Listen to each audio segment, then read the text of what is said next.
Hello YouTubers, Ted here in beautiful Côte St. Luc, Canada. This video is about Forge of Empires and in particular raising my city to the era Space Age Asteroid Belt.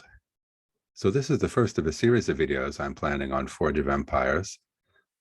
Because it's my first video, I'll take a little bit of time to introduce my city before I show that transition to the Space Age Asteroid Belt era. As you can see here, my city is currently in Space Age Mars era. It's a little bit hard to see my whole city because it's too big to fit on the screen. I will zoom out just for a moment here so you can see the whole thing, or mostly the whole thing. So this is my town hall up here, the one and only building that you have to have in Forge of Empires. My city is mostly made out of great buildings, such as St. Mark's, Temple of Relics, the Ark, which is the single most important great building. Down here I have Royal Albert Hall, Space Carrier, Stargazer, Castle del Monte, and some other ones in there. Himeji Castle, Arctic Orangery. I also have a lot of special events buildings in my city. These are buildings that you acquire by completing a series of challenges. For instance, I have 3 copies of the Crow's Nest because I like that building. I have 3 copies of the Colossus because I like that building. I have a couple of World's Fairs up here, Airship. This was a recent one, the Great Wheel, and so on. And I have a number of other buildings that you need to acquire somehow, such as these dark doorways, which give me forge points. Those forge points are what you use to advance through technology levels and also to level up your great buildings. I have some sleigh builders down here. These are to generate goods. I have some cider mills to generate forge points, terrace farms to generate forge points. And over here, I have a bunch of stuff that's partly generating goods. These long roads generate goods for me. But these carousels and winners plazas and pirate guard posts are all generating attack strength for my armies. And up here I have one quite antiquated coffee roaster building, something that came back from the colonial age. This is because my wife really likes coffee. And so I always pretend that if she were to visit my city someday, she would have a place to go at this coffee roaster. I can harvest that coffee and I can start the production of some more coffee. So let me zoom in again to a more normal resolution. So again, this video is about advancing to Space Age Asteroid Belt. I could be pushing it a little bit. It could be a little bit earlier than I should advance, but I want to advance because it's fun. Advancing through the technology ages has always been my main goal. You can see that in terms of goods, I've got a fair bit of Space Age Mars goods piled up. I'll need those to pay for some of the technology advances. I've only got a teeny bit of Space Age Asteroid Belts goods already. That's from trading with other players. But I think this is enough to get me started. And I've got a good deal of Mars ore and promethium and orichalcum, which are other goods that you need to advance some technologies. Another reason that I think I'm ready to move on to Space Age Asteroid Belt has to do with the continent map. So when you start playing the game, you're on Earth. In particular, you're here. And generally, as you go through the ages, you become more powerful and you can conquer more and more of the world. So I've long ago conquered the whole world, including there's a long segment of conquering the Arctic. Each of these provinces you have to conquer, and within each province you conquer it by conquering these individual sectors, either by fighting or by negotiating. But as I say, whoops, a long time since I've finished conquering the regular Earth, and then you go a whole through a period of the virtual future, and you can conquer a virtual Earth. And then you get to Space Age Mars. And in Space Age Mars, there's two different screens or areas, regions of Mars, which again, you can conquer.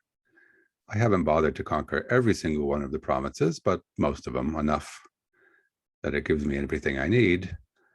And after pretty much finishing Mars, I got to this Space Age Asteroid Belt screen. So even though I'm not Space Age Asteroid Belt age yet, I've still got powerful enough troops to start conquering part of the Space Age Asteroid Belt provinces. So you see I've captured a number of them, and there's some that I'm still exploring.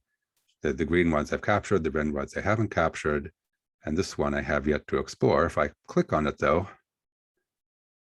it'll start me towards exploring that, and I have to wait 1 day and 6 hours plus a little bit until that actually becomes open to me.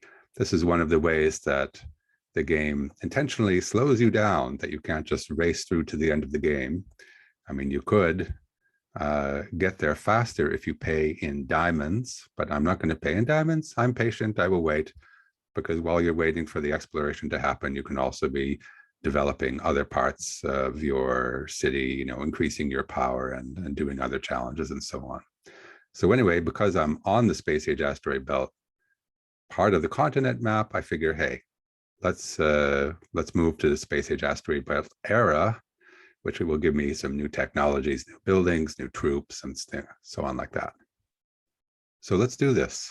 To advance to Space Age Asteroid Belt, all I have to do is go over to the technology tree here. You can see off to the left, I've already acquired all the technologies that are part of Space Age Mars. And this goes way, way back through many other ages that I've also completed. All I have to do to enter Space Age Asteroid Belt is to acquire its first technology. I've already filled it with forage points.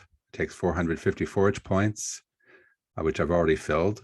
Incidentally, my city generates about 700 or so forage points per day. And it also requires me to spend these goods. So let's do that and level up.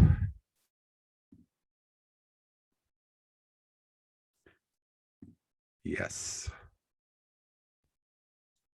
Woohoo, reach new age. It's always fun to reach a new age. These rewards are quite trivial. In the single buildings that I have will usually generate this much per day.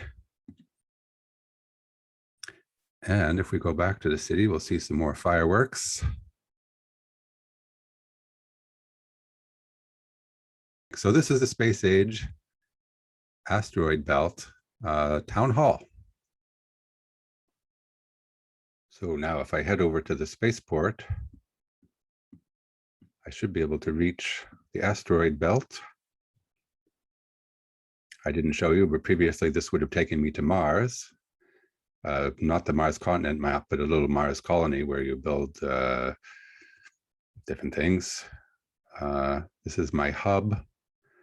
And basically what you need to do is earn credits, because credits will allow you to then mine the space age crystals or whatever it is back on the continent map. So I'll build some of these houses. I'll be building a lot more later, but just to demonstrate here.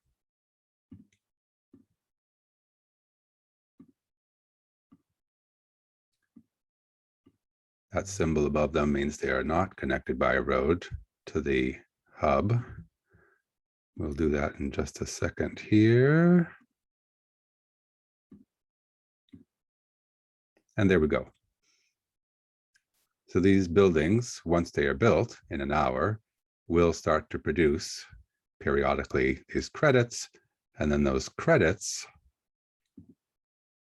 if we go to the continent map, those credits will allow us to start a so-called exploration. And when that exploration is done, I'll be able to either do a fight or negotiation to get some of these. What are these things called? Asteroid ice. Sorry, they looked like crystals before. Asteroid ice. So what do you need asteroid ice for? Well, if we look here at the technology tree, there will be some things, some technologies for which you need asteroid ice to acquire that technology, along with forge points and some other things, other goods. Now, one of the other things I'm going to do very soon when I get my daily harvest of forge points from all my buildings is I'm going to get some more of these technologies. These technologies allow me to build buildings to produce different Mars age goods. So I might do some of them, and this one's important too. It allows production of more Mars ore. So that's it for now. Thanks for watching, and I hope to see you soon in more Forge of Empires videos.